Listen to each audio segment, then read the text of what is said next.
Hello students, welcome to my new channel Memory Taunts. आज मैं आप लोगों को पढ़ाऊंगी 10th क्लास केमिस्ट्री का फर्स्ट लेक्चर है, जिसमें हम बेसिक केमिस्ट्री के बारे में पढ़ेंगे और आपके तमाम कॉन्सेप्ट्स को क्लियर करने की कोशिश करेंगे। आज का जो टॉपिक है वो बहुत ज़्यादा इंटरेस्टिंग टॉपिक है, क्योंकि आज जो है वो 9th के कुछ कॉन्सेप्ट्स और जो आपने पढ़ चुके हैं वो वाले कुछ कॉन्सेप्ट्स, और उसके साथ साथ आपको न्यू कॉन्सेप्ट आपकी बुक के जो फर्स्ट चैप्टर है उसके अंदर जो इंट्रोडक्शन है वो आपको पढ़ाएंगे। सो स्टार्ट करते हैं अपना फर्स्ट चैप्टर जो कि है केमिकल इक्विलिब्रियम का। स्टार्ट से पहले हम लोग थोड़े से बेसिक कॉन्सेप्ट्स पढ़ लेते हैं, जो कि है सबसे पहले साइंस। तो साइंस क्या है? सबसे पहले हमें ये इसका कॉन्सेप्ट होना चाहिए, कंप्लीट कॉन्सेप्ट होना चाहिए, किस वर्ड से इसको ड्राइव किया गया, उसकी मीनिंग क्या है, और उसके मीनिंग जो है वो किस तरह से ड्राइव किए गए, इसकी डेफिनेशन क्या है, इसकी ब्रांचेस क्या हैं, इन सारी चीज़ों के बारे में हम इसमें डिस्कस करेंगे। तो स्टार्ट करते हैं अपना लेक्चर। जो मेरे सारे न्यू स्टूडेंट्स हैं वो सारे प्लीज़ मेरे चैनल को सब्सक्राइब कर ले, वीडियो को लाइक करें और शेयर ज़रूर किया करें, ताकि आपके अलावा भी जो बाकी सारे स्टूडेंट्स हैं वो भी इससे फ़ायदा उठा सकें। तो स्टार्ट करते हैं अपना फर्स्ट लेक्चर, जिसमें हम सबसे पहले पढ़ेंगे साइंस की के बारे में। सबसे पहले डिस्कस कर लेते हैं कि साइंस जो है, इसका वर्ड जो है वो किस वर्ड से और किस लैंग्वेज के वर्ड से ड्राइव हुआ है। तो ड्राइव ये हुआ है लेटिन ज़ुबान, यानी लातीनी ज़ुबान के लफ्ज़ से हुआ है। लेटिन वर्ड है साइंस टिया, लेटिन वर्ड है साइंस टिया, जिससे साइंस का वर्ड ड्राइव हुआ है।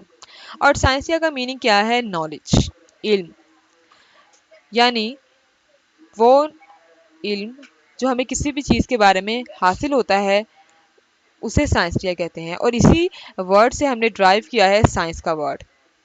डिफरेंट लैंग्वेजेस से डिफरेंट जो साइंस के वर्ड्स हैं, यानी साइंस की ब्रांचेस के अंदर जो भी चीज़ें आती हैं, जैसे बायोलॉजी के अंदर डिफरेंट डिफरेंट चीज़ें हैं, उनके वर्ड डिफरेंट लैंग्वेजेस से ड्राइव हुए हैं। डिफरेंट स्पीशीज़ के नेम डिफरेंट लैंग्वेज से ड्राइव हुए हैं, डिफरेंट एलिमेंट्स के नेम डिफरेंट लैंग्वेज से ड्राइव हुए हैं। इसी तरह साइंस का वर्ड भी है, जो एक लेटिन वर्ड है साइंस की, उससे ड्राइव किया गया है। अब हमें ये हमारे जो जहन में एक क्वेश्चन अराइज होता है कि जो नॉलेज है वो हमें कहाँ से मिलती है।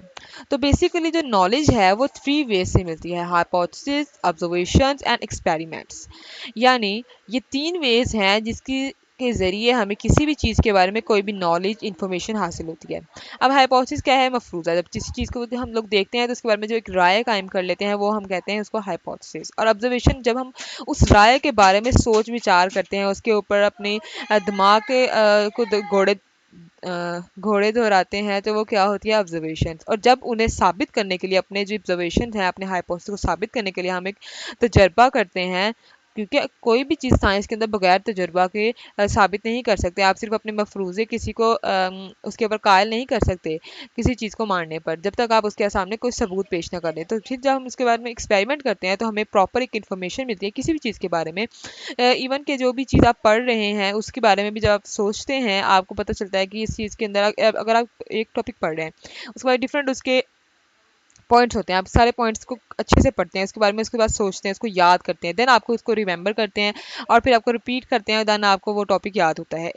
इस तरह से ही कोई भी नॉलेज या इन्फॉर्मेशन हमें स्टेप बाय स्टेप हासिल होती है। सो नेक्स्ट हम इसके बारे में डिस्कस कर लेते हैं, इसकी डेफिनेशन को। तो डेफिनेशन क्या है? Knowledge provides understanding of the world and how it's works. Knowledge, इल्म, provides understanding of the world, यानी ये दुनिया के बारे में हमें इंफॉर्मेशन प्रोवाइड करता है, दुनिया की अंडरस्टैंडिंग प्रोवाइड करता है कि दुनिया क्या है, और इसमें कौन कौन सी चीज़ें हैं, किस किस तरह से वो काम कर रही हैं, हाउ इट्स वर्क्स, किस किस तरह से काम कर रही हैं, उनके अंदर क्या क्या चीज़ें मौजूद हैं, वो सारी चीज़ें हमें इससे मिलती हैं, इससे हमें पता चलता है।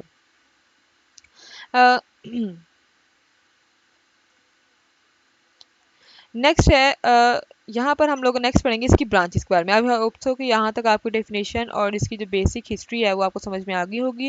नेक्स्ट हम स्टार्ट करते हैं इसकी ब्रांचेस। तो बेसिकली जो है वो साइंस की थ्री ब्रांचेस है: universal sciences, social sciences and formal sciences. ये थ्री मेजर ब्रांचेस है, जिसके आगे सब ब्रांचेस हैं, उन सब ब्रांचेस के आगे सब ब्रांचेस हैं, और उनकी आगे सब ब्रांचेस हैं, इस तरह से चलता जाता है। तो सबसे पहले स्टार्ट करते हैं यूनिवर्सल साइंसेज से। तो उसमें आता है फिजिक्स, केमिस्ट्री एंड बायोलॉजी। इन तीनों चीज़ों सब्जेक्ट से आप बहुत अच्छे से फेमिलियर हैं, इनके बारे में बताने की मुझे ज़रूरत नहीं है। सिर्फ हम लोग सिर्फ सीधा सीधा बातें सीखेंगे। यहाँ पे आपके पिछले कॉन्सेप्ट जो आपने 9th में और उससे पिछली क्लासेस में आपने पढ़े थे, और पेपर एग्जाम्स देने के बाद आप काफ़ी ज़्यादा फ्री रहे हैं, और उसके बाद सिर्फ वो कॉन्सेप्ट मैं रिपीट करवा रही हूँ आपको। नेक्स्ट है social sciences. Social science people and society के बारे में, यानी जैसे एक सब्जेक्ट है आर्ट्स का सोशियोलॉजी, उसके अंदर हम लोग सारी सोसाइटी के बारे में डिस्कस करते हैं, डिफरेंट रिलीजन्स के बारे में, डिफरेंट सोसाइटीज़ के बारे में, डिफरेंट एरिया में रहने वाले लोगों के बारे में बात करते हैं कि वो उनके क्या क्या तहजीबात हैं, किस तरह का कल्चर है उन लोगों का, एंड सो ऑन। नेक्स्ट है हमारे पास फॉर्मल साइंसेज, इसमें लॉजिक्स एंड गेट्स के बारे, सॉरी, लॉजिक्स एंड मैथ्स के बारे में बात करते हैं। फिजिक्स में आता है ना लॉजिक एंड गेट्स, तो इसमें यहाँ पे लॉजिक्स एंड मैथ्स है। सो यहाँ पे हम लॉजिकल बात होगी वो हम फॉर्मल साइंसेज में करेंगे, यानी इसका एक प्रूफ होगा, फिर मैथमेटिकल एक्सप्लेनेशन होगी, एंड इस तरह की सारी चीज़ें फॉर्मल साइंसेज में आती हैं। ठीक है, नेक्स्ट स्लाइड पे चलते हैं। नेक्स्ट है, अब स्टार्ट करते हैं हम केमिस्ट्री। अब केमिस्ट्री क्या है? सबसे पहले हमें केमिस्ट्री का कॉन्सेप्ट लेने से पहले एक चीज़ का कॉन्सेप्ट होना चाहिए, that is matter. Everything in the universe is matter, और जिस भी चीज़ के बारे में हम केमिस्ट्री में बात करते हैं वो भी सारी चीज़ें मैटर होती हैं। तो उसके इसीलिए हम सबसे पहले मैटर का कॉन्सेप्ट पढ़ते हैं। तो क्या है matter? Anything having mass and occupy space, यानी हर वो चीज़ जो जगह घेरती है और वजन रखती है वो क्या कहलाती है? वो मैटर कहलाती है। ये सारी चीज़ें आप पिछली क्लासेस से पढ़ चुके हैं, तो इनके बारे में ज़्यादा जो एक्सप्लेनेशन मैं आपको नहीं प्रोवाइड करूँगी, क्योंकि अगर आप लोगों को और भी एक्सप्लेनेशन चाहिए तो मैं आपको एक अलग वीडियो में बता दूंगी इसके बारे में। नेक्स्ट है, इसकी 3 स्टेट्स हैं, सॉलिड, लिक्विड एंड गैस। और फोर्थ वन स्टेट है plasma, that is not written here. Solid जो है आपको पता है कि उसके अंदर जो मॉलिक्यूल्स होते हैं, एटम्स होते हैं, वो बहुत ज़्यादा एक दूसरे से करीब करीब होते हैं, दैट्स वाई ये सॉलिड होता है। और लिक्विड है, उस सॉलिड की कंपैरिजन के अंदर जो लिक्विड है उसके अंदर जो उसकी एटम्स के अंदर स्पेसीज हैं वो थोड़ी ज़्यादा होती हैं, इसलिए ये लिक्विड स्टेट में पाया जाता है। और जो गैसेज है उसके अंदर सबसे ज़्यादा होती हैं, और ये गैस के स्टेट में, वेपर स्टेज में पाया जाता है। होप सो यहाँ तक आपको सारी चीज़ें समझ में आ गई होंगी। तो जो भी चीज़ आपको समझ में ना आए वो आप कमेंट बॉक्स में मुझे बता सकते हैं, I will explain it as soon as possible. Next next है केमिस्ट्री की डेफिनेशन। केमिस्ट्री की डेफिनेशन आपने 9th क्लास में पढ़ी थी, एक बार से फिर से पढ़ लें और इसको रिमेंबर कर लें, क्योंकि यही सारी चीज़ें फर्दर आप अगर बीएस तक, आप एमफिल, पीएचडी तक यही चीज़ें दोबारा से रिपीट होती जाती हैं। इनको अच्छे से एक बार कॉन्सेप्ट क्लियर हो तो आपको बार बार पढ़ने की ज़रूरत नहीं पड़ती। सो केमिस्ट्री केमिस्ट्री की डेफिनेशन में 4 चीज़ें आती हैं। कंपोजिशन, केमिस्ट्री में हम पढ़ते क्या है? It is a branch of science which deals with the composition of matter, structure of matter, properties of matter, and last one, reactions of matter. अब कंपोजिशन क्या होती है?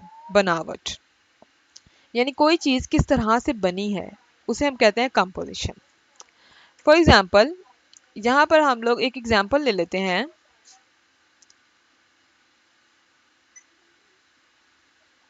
एग्जाम्पल ले लेते हैं हम वाटर की।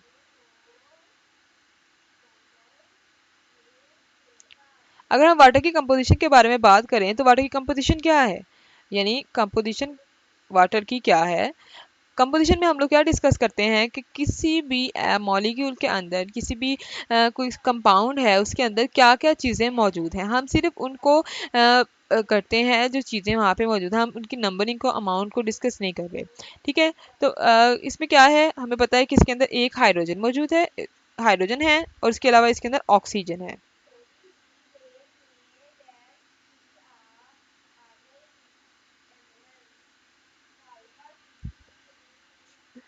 सो आप इसकी डेफिनेशन को इस तरह से भी याद कर सकते हैं, CSPR,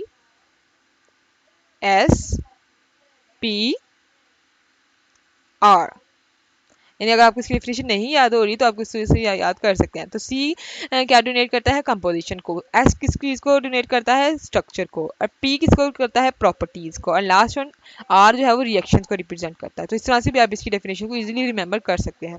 तो दोबारा से आ जाते हैं कंपोजिशन की तरफ। तो कंपोजिशन क्या है? हाइड्रोजन है इसके अंदर और ऑक्सीजन है। अभी हम ये बात नहीं कर रहे कितने हाइड्रोजन और कितने ऑक्सीजन है, ठीक है। नेक्स्ट है, इसके बारे में हम बात करते हैं स्ट्रक्चर के बारे में। तो स्ट्रक्चर कैसा होता है? ऑक्सीजन, वाटर का इसके अंदर ऊपर एक ऑक्सीजन लगा होता है और नीचे की तरफ 2 हाइड्रोजन अटैच होते हैं, इस तरह से।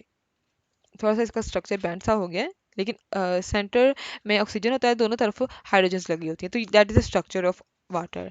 एंड लास्ट में बात कर लेते हैं प्रॉपर्टीज़ की। फर्स्टली बात कर लेते हैं कि प्रॉपर्टीज़ किस कौन कौन सी होती हैं। तो दो टाइप्स की प्रॉपर्टीज़ होती हैं, एक होती है फिजिकल प्रॉपर्टीज़ और दूसरी होती है केमिकल प्रॉपर्टीज़। अब फिजिकल प्रॉपर्टीज़ क्या होती हैं? फिजिकल प्रॉपर्टीज़ वो प्रॉपर्टीज़ होती हैं जिनको हम अपने फाइव सेंसेस के ज़रिए जो है वो पता लग जाता है हमें कि ये इसकी फिजिकल प्रॉपर्टीज़ हैं। जैसे जो फाइव सेंसेस हैं हमारी, टेस्ट, टच, स्मेल, साइट, ये सारी जो फाइव सेंसेस हैं हमारे पास, ये सारी इसमें जो भी इंफॉर्मेशन हमें मिलेगी वो सारी फिजिकल प्रॉपर्टीज़ आएगी किसी भी कंपाउंड की। ठीक है। और केमिकल प्रॉपर्टीज़ क्या होती हैं? जो इसकी केमिकल नेचर होती है, वो किस तरह का रिएक्शन करता है, किस चीज़ के साथ रिएक्ट करेगा, किस चीज़ के साथ रिएक्ट नहीं करेगा, इस तरह की सारी जो प्रॉपर्टीज़ होंगी वो केमिकल प्रॉपर्टीज़ होंगी। ठीक है।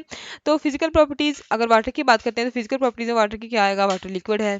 ठीक है, वाटर ट्रांसपेरेंट है, इसकी कोई शेप नहीं है, ये सारी चीज़ें, स्मेल कोई नहीं है इसकी, ये सारी चीज़ें इसकी फिजिकल प्रॉपर्टीज़ में आती है। केमिकल प्रॉपर्टीज़ की बात करें तो आपको पता है कि जो वाटर है वो एक सॉल्वेंट है, वो एक सॉल्वेंट के तौर पे इस्तेमाल करते हैं। और इस तरह की जितनी भी सारी प्रॉपर्टीज़ होंगी वो सारी केमिकल प्रॉपर्टीज़ होंगी, यानी इसकी केमिकल नेचर क्या है, किस चीज़ के साथ रिएक्ट करेगा, किन कंडीशंस पे रिएक्ट करेगा, कौन सा टेम्परेचर चाहिए इसको रिएक्शन करने के लिए, कौन कौन से कैटालिस्ट यूज़ होंगे, सारी इसकी केमिकल प्रॉपर्टीज़ में आते हैं। जैसे अगर वाटर है, किसी भी चीज़ का रिएक्ट करेगा तो कौन सा प्रोडक्ट बनाएगा और किस स्टेट में होगा, ये सारी चीज़ें। ठीक है।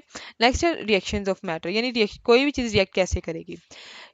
इसमें जो केमिकल प्रॉपर्टीज और रिएक्शन जो है वो थोड़े से सिमिलर हैं, लेकिन केमिकल प्रॉपर्टीज में और भी चीज़ें आ जाती हैं, लेकिन रिएक्शन ऑफ मैटर के अंदर सिर्फ यही चीज़ आएगी कि वो किस चीज़ के साथ किन कंडीशन से रिएक्ट करेगा। ठीक है। अब तो यहाँ तक आप लोगों को समझ में आ गया होगा, ये सारे आपके कुछ कॉन्सेप्ट है जो आपके क्लियर होने चाहिए थे। अब स्टार्ट करते हैं। आपकी बुक का जो फर्स्ट पैराग्राफ है उसमें ये बताया हुआ है,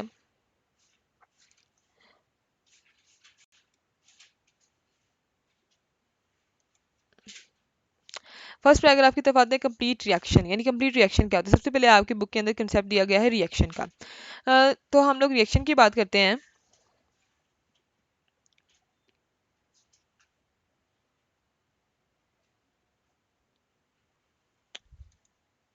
ठीक है, रिएक्शन की बात करें तो आप लोगों को नज़र आ रहा है कि जो रिएक्शन की डेफिनेशन पहले होगी। ठीक है। तो अगर हम लोग रिएक्शन की बात करेंगे तो फिर सबसे पहले हमें ये कॉन्सेप्ट होना चाहिए कि रिएक्शन होता क्या है। ठीक है। तो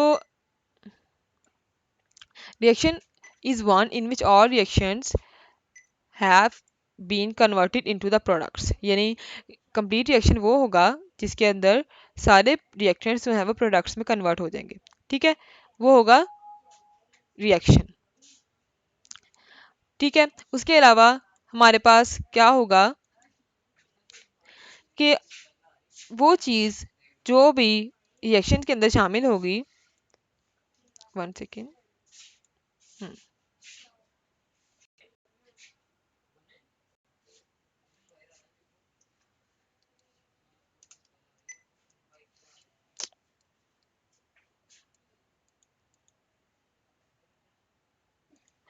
स्टार्ट कर लेते हैं यहाँ से। रिएक्शन क्या होगा? Most of the chemical reaction do not go to the completion because the products react themselves from the reactants, यानी वो सारे जो केमिकल रिएक्शंस हैं वो एक्चुअली कंप्लीट नहीं होते, क्योंकि जो रिएक्टेंट्स हैं वो प्रोडक्ट्स में कन्वर्ट हो रहे हैं। उसके साथ साथ जो रिएक्टेंट्स थे प्रोडक्ट में कन्वर्ट हो रहे, प्रोडक्ट्स हैं वो दोबारा से रिएक्टेंट्स में कन्वर्ट हो रहे हैं। तो इसके मतलब क्या हुआ कि जो रिएक्शन है वो एक ऐसी स्टेट में मौजूद है जहाँ पर दोनों रिएक्टेंट्स और प्रोडक्ट्स की जो कंसनट्रेशन है वो इक्वल है।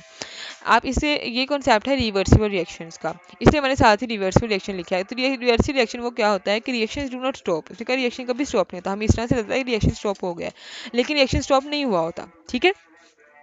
तो इसमें फिर कैसे एक्सप्लेनेशन होगी इसकी? तो इसमें ये बताया है कि they take place on both directions at the equal rate and attain the equilibrium state, and such reactions are called in reversible reactions, यानी वो रिएक्शंस जिसके अंदर रिएक्टेंट्स और प्रोडक्ट्स की कंसंट्रेशन बराबर होगी और दोनों का रेट एक दूसरे के बिल्कुल बराबर होगा, तो वो होगी इक्विलिब्रियम की स्टेट, और इस कंडीशन को हम लोग रिवर्सिबल रिएक्शंस कहते हैं। ठीक है। नेक्स्ट अगली स्लाइड पर चलते हैं। नेक्स्ट कॉन्सेप्ट है, उसने बताया है कि एक एग्जांपल को डिस्कस किया है उसने कि किस तरह से हमें डेली लाइफ में पता चल सकता है कि जो कोई भी हमारे आसपास रिवर्सिबल रिएक्शन हो भी रहा है या नहीं। तो उसने बताया कि हमारे एटमॉस्फेयर के अंदर ही ऐसा इक्विलिब्रियम फिनोमेना होता है। उसमें कैसे पता चलेगा? वी इनहेल ऑक्सीजन, यानी इसमें डायग्राम में आपको पता चल रहा है कि हम लोग ऑक्सीजन इनहेल करते हैं, ऑक्सीजन यूज़ करते हैं, और एक्सहेल करते हैं कार्बन डाइऑक्साइड, राइट। तो जो प्लांट्स हैं वो बिल्कुल रिवर्स रिएक्शन करते हैं, यानी वो इनहेल करते हैं कार्बन डाइऑक्साइड और एक्सहेल करते हैं ऑक्सीजन। यानी जो प्लांट्स हैं वो डिफरेंट रिएक्शंस के ज़रिए हमें ऑक्सीजन प्रोवाइड करते हैं और जो कार्बन डाइऑक्साइड है उसको अपने डिफरेंट प्रोसेसेस के लिए यूज़ कर लेते हैं, फोटोसिंथेसिस के अंदर यूज़ करके अपनी खुराक तैयार करते हैं।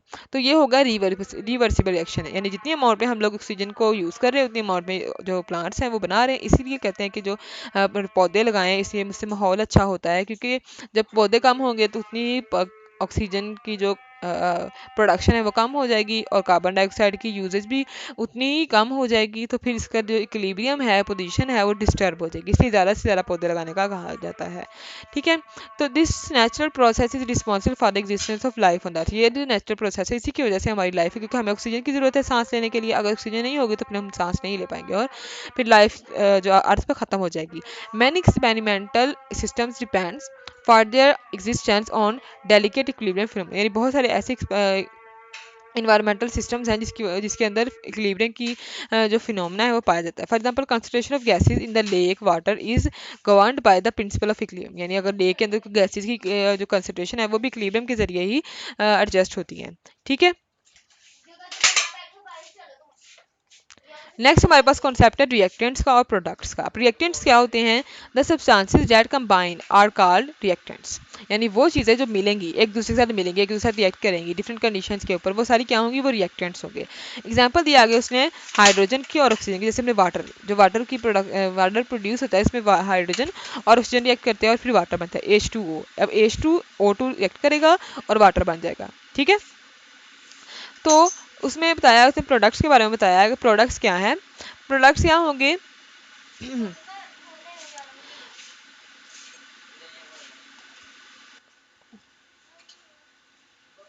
प्रोडक्ट्स क्या होंगे? The new substances formed are called products, यानी वो सारी चीज़ें जो न्यू सब्सटेंसेस हैं बनेंगी वो सारी क्या होंगे? प्रोडक्ट्स होंगे। यानी जो रिएक्टेंट्स मिलने के बाद जो चीज़ नहीं बनेगी वो होंगे प्रोडक्ट्स। ठीक है, आगे इस पे बारे में वही एग्जांपल है। अब रिएक्टेंट्स की बात की थी मैंने, हाइड्रोजन और ऑक्सीजन दोनों मिले तो वो क्या होते हैं? रिएक्टेंट्स थे। अब न्यू चीज़ क्या बनी? हाइड्रोजन, तो वो क्या है? प्रोडक्ट है।